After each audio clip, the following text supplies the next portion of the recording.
जय हिंद विद्यार्थियों, आपका स्वागत है आपके अपने इस YouTube channel online Gurukul teaching पर। यूपी टेट और सी टेट की हम तैयारी कर रहे हैं और आज का जो हमारा प्रैक्टिस सेट है वो है सामान्य अध्ययन का। यह हमारा 12वां प्रैक्टिस सेट है। इस धुआंधार प्रैक्टिस सेट में मैंने वे प्रश्न लिए हैं जो प्रीवियस ईयर में अब तक पूछे जा चुके हैं सी टेट और यूपी टेट में, और साथ ही साथ वे प्रश्न भी मैंने लिए हैं जो अलग अलग कॉम्पिटेटिव एग्जाम में सामान्य अध्ययन से पूछे जा चुके हैं।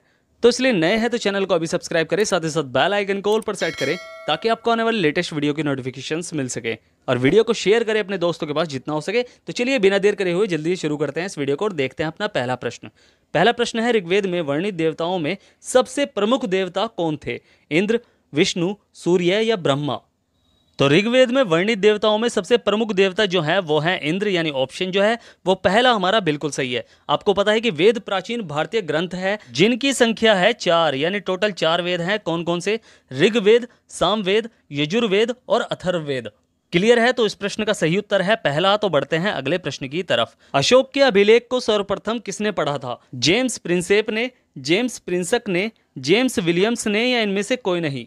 सबसे पहले तो आपको बता दूं कि अशोक के अभी तक जो हमें शिलालेख प्राप्त हुए हैं उनकी जो संख्या है वो है 14, यानी अभी तक 14 शिलालेख हमें अभी तक प्राप्त हो चुके हैं। सबसे पहले इन शिलालेखों की जो खोज की थी वो की थी टी फैंथिलर ने। किसने? टी फैंथिलर ने। बट इन्हें जो पढ़ने का श्रेय जाता है, सबसे पहले जो पढ़ने का श्रेय जाता है वो जाता है जेम्स प्रिंसेप को। आपको बस याद रखना है कि खोजा किसने था शिलालेखों को? वो खोजा था टी फैंथिलर ने, मगर पढ़ने का जो श्रेय जाता है वो जाता है किसे?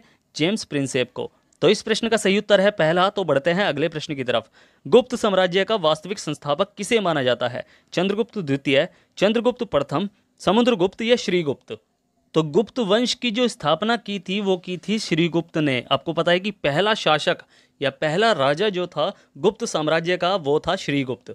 लेकिन पूछा गया है कि गुप्त साम्राज्य का वास्तविक संस्थापक किसे माना जाता है? तो जिसे गुप्त साम्राज्य का वास्तविक संस्थापक माना जाता है वह है चंद्रगुप्त द्वितीय, यानी ऑप्शन जो है वो पहला हमारा बिल्कुल सही है। और चंद्रगुप्त द्वितीय ने ही विक्रमादित्य की उपाधि भी धारण की थी। इन्हें ही कहा जाता है चंद्रगुप्त विक्रमादित्य, और इन्हीं के शासन में चीनी यात्री फाहयान आया था। स्थापना किसने की थी? श्रीगुप्त ने। बट वास्तविक संस्थापक किसे माना जाता है? चंद्रगुप्त द्वितीय को। चीनी यात्री फाहयान किसके शासनकाल में भारत आया? तो वो आया चंद्रगुप्त द्वितीय के शासनकाल में। समुद्रगुप्त को भारत का नेपोलियन, कविराज और विक्रमंक के नाम से भी जाना जाता है। तो इस प्रश्न का सही उत्तर है पहला। तो बढ़ते हैं अगले प्रश्न की तरफ। दिल्ली पर राज करने वाली प्रथम महिला शासक कौन थी? चांद बीबी, रजिया सुल्तान, जीजाबाई या बेगम हजरत महल? तो रजिया सुल्तान वह प्रथम और अंतिम महिला शासक थी जिसने दिल्ली पर शासन किया था। ये इल्तुतमिश की पुत्री थी। चांद बीबी जो थी वो अहमदनगर की शासक थी, और बेगम हजरत महल ने 1857 के विद्रोह में, कौन से? 1857 के विद्रोह में लखनऊ से क्रांति का नेतृत्व किया था। तो इस प्रश्न का सही उत्तर है दूसरा। तो बढ़ते हैं अगले प्रश्न की तरफ। सरोजिनी नायडू को किस वर्ष कांग्रेस अधिवेशन का अध्यक्ष बनाया गया था? 1918 में, 1925 में, 1929 में या 1931 में? तो सरोजिनी नायडू को 1925 में कानपुर कांग्रेस के अधिवेशन में अध्यक्ष बनाया गया था। सरोजिनी नायडू को ही नाइटिंगेल ऑफ इंडिया या भारत कोकिला के नाम से भी जाना जाता है। और 1947 में ये उत्तर प्रदेश, जो वर्तमान में उत्तर प्रदेश नाम है, पहले संयुक्त प्रांत उत्तर प्रदेश का नाम हुआ करता था, तो उसकी पहली गवर्नर बनी थी ये।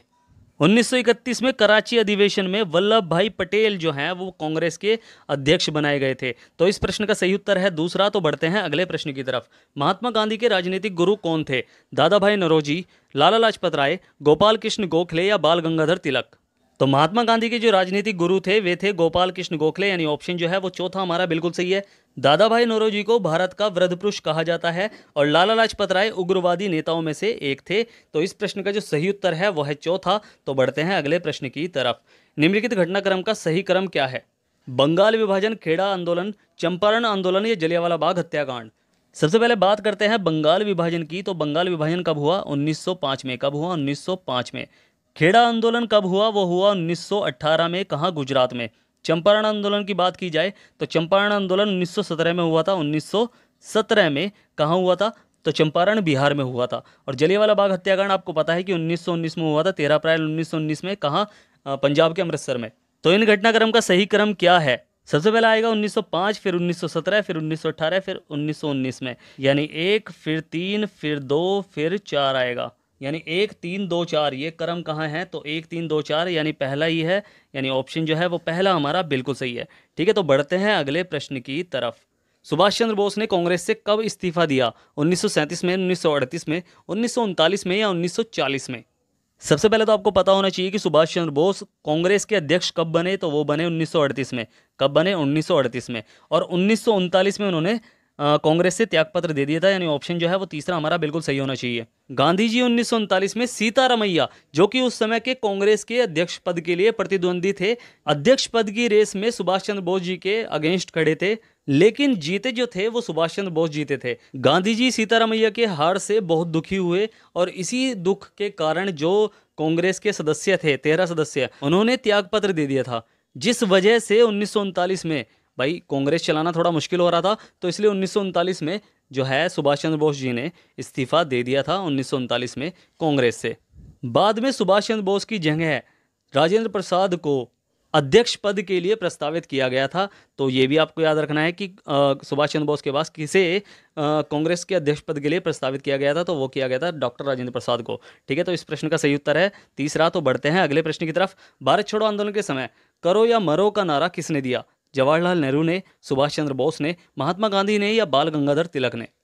तो भारत छोड़ो आंदोलन कब हुआ? 1942 में। 1942 में जब भारत छोड़ो आंदोलन चल रहा था, तो उस समय करो या मरो का नारा किसने दिया था? तो वो दिया था महात्मा गांधी ने, यानी ऑप्शन जो है वो तीसरा हमारा बिल्कुल सही है। सुभाष चंद्र बोस ने जो नारा दिया था वो दिया था जय हिंद का नारा। कौन सा? जय हिंद का नारा। और तुम मुझे खून दो मैं तुम्हें आज़ादी दूंगा, ये भी स्लोगन जो है वो सुभाष चंद्र बोस ने दिया था। तो इस प्रश्न का सही उत्तर है तीसरा। तो बढ़ते हैं अगले प्रश्न की तरफ। एशिया की सबसे लंबी नदी कौन सी है? यांगतेजी, अमेजन नदी, ब्रह्मपुत्र नदी या नील नदी? देखो, विश्व की जो सबसे लंबी नदी है वो है नील नदी। कौन सी? नील नदी। अगर एशिया की बात की जाए तो एशिया की जो सबसे लंबी नदी है वो चीन की है। कौन सी? यांगत्जे नदी, यानी ऑप्शन जो है वो पहला हमारा बिल्कुल सही है। नील नदी जो है उसका उद्गम स्थल विक्टोरिया झील से है। ठीक है, तो ये भी आपको याद रखना है। भारत की जो सबसे लंबी नदी है वो है गंगा, ये आपको पता ही है। तो इस प्रश्न का सही उत्तर है कौन सा? पहला। तो बढ़ते हैं अगले प्रश्न की तरफ। निम्न में से गलत युग्म का चयन कीजिए। ठीक है, गलत युग्म का चयन करना है हमें। हिमालय पर्वत श्रृंखला एशिया में स्थित है, एंडीज दक्षिण अमेरिका में स्थित है, रॉकीज उत्तरी अमेरिका में स्थित है या अल्पस ऑस्ट्रेलिया में स्थित है? तो इसका जो सही उत्तर है, यानी गलत उत्तर कौन सा है, वो है अल्पस, जो यूरोप में स्थित है, ना कि ऑस्ट्रेलिया में। अल्पस पर्वत श्रृंखला जो स्थित है वो यूरोप में स्थित है। तो इस प्रश्न का सही उत्तर है चौथा। तो बढ़ते हैं अगले प्रश्न की तरफ। भारत के किस शहर को पूर्व का एथेंस के रूप में जाना जाता है? कोच्चि, पटना, मदुरई या प्रयागराज? तो भारत के जिस शहर को पूर्व का एथेंस के नाम से जाना जाता है वो है मदुरई, यानी ऑप्शन जो है वो तीसरा हमारा बिल्कुल सही है। मदुरई जो है वो वैजई नदी के तट पर तमिलनाडु में स्थित है। कहाँ पर? तमिलनाडु में स्थित है। क्या कहा जाता है? पूर्व का एथेंस कहा जाता है। तो इस प्रश्न का सही उत्तर है तीसरा। तो बढ़ते हैं अगले प्रश्न की तरफ। भारत में पंचवर्षीय योजना बनाने की जिम्मेदारी किसकी थी?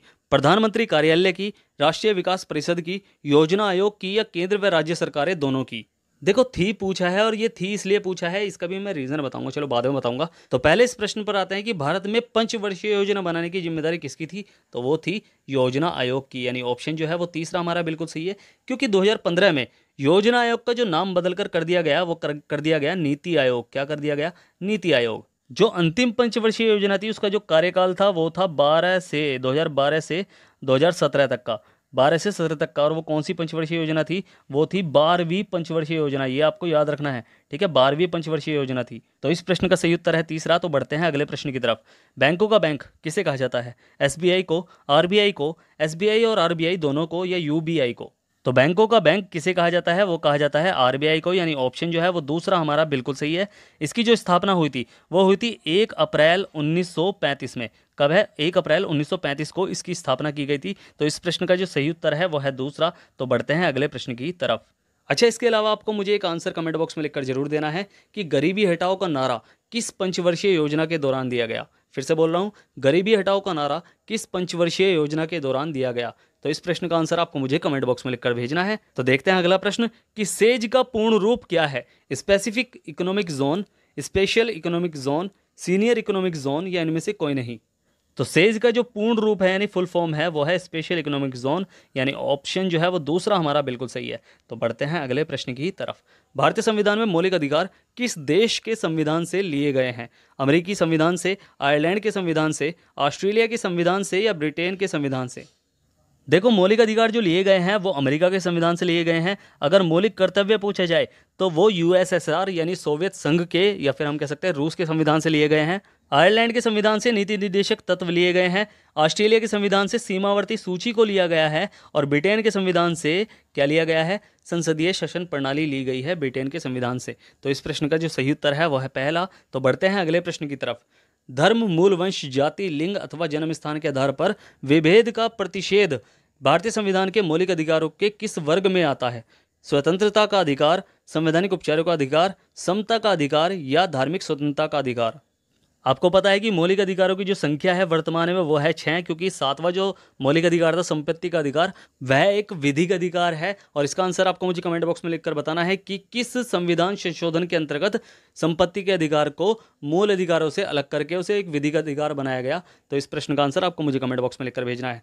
तो फिलहाल तो धर्म, मूल, वंश, जाति, लिंग अथवा जन्म स्थान के आधार पर विभेद का प्रतिषेध जिस मौलिक अधिकारों के वर्ग में आता है वो है समता यानी समानता का अधिकार, यानी ऑप्शन जो है वो तीसरा हमारा बिल्कुल सही है। समता का अधिकार अनुच्छेद 14 से 18 तक में है। स्वतंत्रता का अधिकार जो है वो अनुच्छेद 19 से 22 तक में है। शोषण के विरुद्ध अधिकार अनुच्छेद 23 से 24 तक में है। धार्मिक स्वतंत्रता का अधिकार जो है वह अनुच्छेद 25 से 28 तक में है। किसमें? इसका उल्लेख 25 से 28 तक में है। इसके अलावा संवैधानिक उपचारों का अधिकार जो है वो अनुच्छेद 32 से संबंधित है। किससे? 32 से। इसे ही संविधान की हृदय और आत्मा बताया गया है। किसने बताया है? डॉक्टर भीमराव अंबेडकर ने। संवैधानिक उपचारों को संविधान की हृदय और आत्मा किसने बताया है? तो डॉक्टर भीमराव अंबेडकर ने बताया है, जो अनुच्छेद 32 से संबंधित है। तो इस प्रश्न का सही उत्तर है कौन सा? तीसरा। तो बढ़ते हैं अगले प्रश्न की तरफ। लोकसभा के सदस्यों का कार्यकाल कितने वर्षों का होता है? 11 वर्ष, 9 वर्ष, 7 वर्ष या 5 वर्ष? लोकसभा के जो सदस्यों का कार्यकाल होता है वो होता है 5 वर्ष का, यानी ऑप्शन जो है वो चौथा हमारा बिल्कुल सही है। देखो, लोकसभा में सीटों की अधिकतम संख्या पूछी जाती है हर बार कि सीटों की अधिकतम संख्या लोकसभा में कितनी हो सकती है? तो 552 टोटल सीटें हो सकती है अधिकतम, मगर जो वर्तमान में हैं वो है 545 सीटों की संख्या। ठीक है, कितनी है वर्तमान में? 545 सीटें। लोकसभा में 2 एंग्लो इंडियन जो हैं वो राष्ट्रपति द्वारा मनोनीत किए जा सकते हैं। तो इस प्रश्न का सही उत्तर है चौथा। तो बढ़ते हैं अगले प्रश्न की तरफ।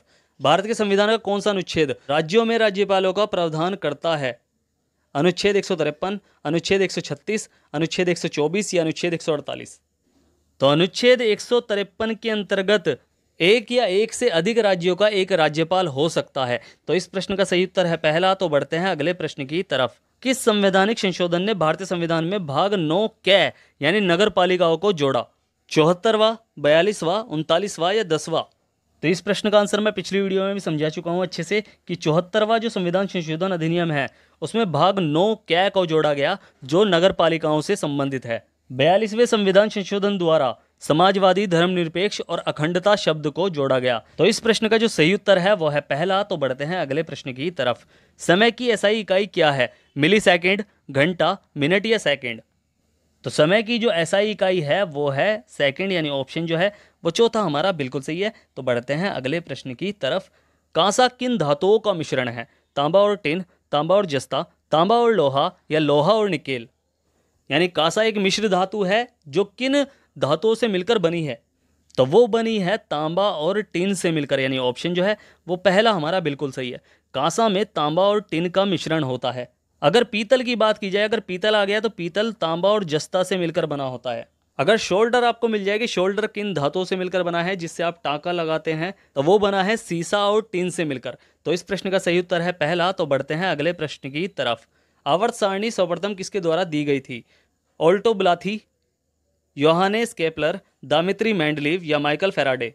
देखो, आवर्त सारणी जिसके द्वारा सबसे पहले बनाई गई थी वो थे दामित्री मेंडलीव। उसके बाद आधुनिक आवर्त सारणी की खोज की गई या आधुनिक आवर्त सारणी बनाई गई, तो वो बनाई गई हेनरी मेस्ले के द्वारा। क्लियर है? तो इस प्रश्न का सही उत्तर है तीसरा। तो बढ़ते हैं अगले प्रश्न की तरफ। निम्न में से किस कोशिका अंगक को कोशिका की आत्मघाती थैली कहा जाता है? सूत्रकणिका, केंद्रक, केंद्रिका या लयन काय? थोड़ा सा घुमा के पूछा है प्रश्न ताकि आप थोड़ा सा कंफ्यूज हो जाएं, तो बिल्कुल आपको ध्यान से पढ़ के जब टिक लगाना है। तो निम्न में से जिस कोशिका अंगक को कोशिका की आत्मघाती थैली कहा जाता है वो कहा जाता है लयन काय को, यानी ऑप्शन जो है वो चौथा हमारा बिल्कुल सही है। लयन काय का दूसरा नाम ही लाइबोसोम है, याद रखना है आपको। लाइबोसोम इसे ही कहते हैं जिसे कोशिका की आत्मघाती थैली कहा जाता है। तो इस प्रश्न का जो सही उत्तर है वो है चौथा। तो बढ़ते हैं अगले प्रश्न की तरफ, और ये हमारा अंतिम प्रश्न भी है। निम्न में से कौन सा एंजाइम लार में पाया जाता है? लैक्टोज, डाइस्टेज, सुक्रोज या टाइलिन? तो जो एंजाइम लार में पाया जाता है वह है टाइलिन, यानी ऑप्शन जो है वो चौथा ही हमारा बिल्कुल सही है। तो यही प्रश्न जो है वो अलग अलग कॉम्पिटिटिव एग्जाम में और प्रीवियस ईयर के सीटेट और यूपीटेट इन सभी में पूछे जा चुके हैं। ठीक है, मैंने टॉप क्वेश्चन सेलेक्ट करके इस वीडियो में रखे थे ताकि आपको पता चले कि कैसे प्रश्न जो है वो यूपीटेट और सीटेट एग्जाम में पूछे जाते हैं, या अलग अलग कॉम्पिटिटिव एग्जाम में भी जिसकी हम तैयारी कर भी रहे हैं। ठीक है, थोड़ा सा तो मिलता जुलता ही है सिलेबस, ज़्यादा अंतर नहीं होता। हिंदी सबकी सेम होती है, जीके सबकी सेम होती है, और आपको पता है कि पर्यावरण का जो पोर्शन है वो भी जीके के अंतर्गत ही आता है। तो जीके भी मतलब पर्यावरण भी सबका सेम ही होता है। ठीक है, तो आपको पता है कि सिलेबस जो है वो अलग अलग कॉम्पिटिटिव एग्जाम से मिलता जुलता ही है, यूपीटेट और सीटेट का भी। तो इसलिए सभी की तैयारी हम अच्छे से करेंगे। मैं ऐसे प्रैक्टिस सेट आपके लिए लेकर आता रहूंगा, ऐसी वीडियो आपके लिए लेकर आता रहूंगा। इसलिए नए हैं तो चैनल को अभी सब्सक्राइब करना है, साथ ही साथ बेल आइकन को ऑल पर सेट करना है ताकि आपको आने वाले लेटेस्ट वीडियो की नोटिफिकेशंस मिल सके, और वीडियो को शेयर करना है जितना हो सके, आपका ही अपना चैनल है। तो मिलते हैं फिर अगली वीडियो में, तब तक के लिए bye bye, tata, see you, जय हिंद।